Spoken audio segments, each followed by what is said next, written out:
Hi everyone, I'm KCTV5 meteorologist Brett Anthony on a beautiful spring day here in Kansas City. You can hear the lawnmower in the background, but we are going to be thinking about winter. Let's talk about frost. I can make frost, and you can too, easily at your home by getting a tin can and filling it with ice. At first, when the ice is melting, you'll notice some condensation on the outside of the can. But how can we get this to turn to frost? How about adding some salt? Salt is going to lower the melting point of the ice. You ever notice in the wintertime they put salt on the roads? That's to lower the melting point of the snow or the ice so that it will melt when the temperature is 22, 23, 24 degrees. Of course, as it gets colder than that, they start using more powerful chemicals to break down the snow and the ice. So we are adding salt to this mixture, and we're going to watch the outside of the can.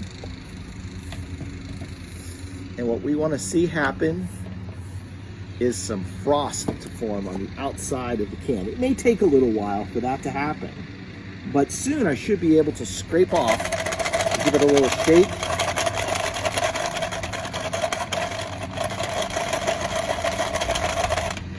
I'm already starting to see the ice melting in there. I might add a little bit more salt to our ice. I've filled this up with a lot of ice. Salt down there. And let's see if we're getting any kind of frost yet.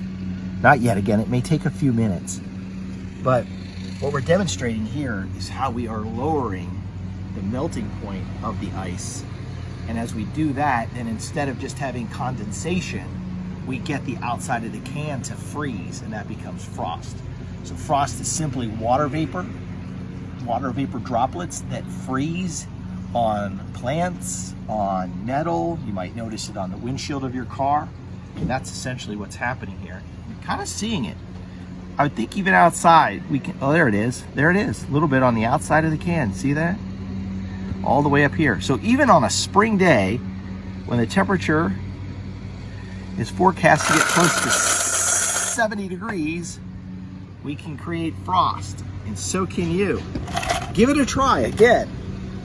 Fill a tin can full of some ice, start adding some salt, and wait for the reaction to occur. Oh, really good on this side. Check that out. Especially across the bottom, you're really starting to see the frost forming right there. See, I can almost scrape that. There it is. See, I can scrape it off of those sides. Oh, that's really good right there. All right, so that's our third experiment this week of our KCTV5 weather experiments.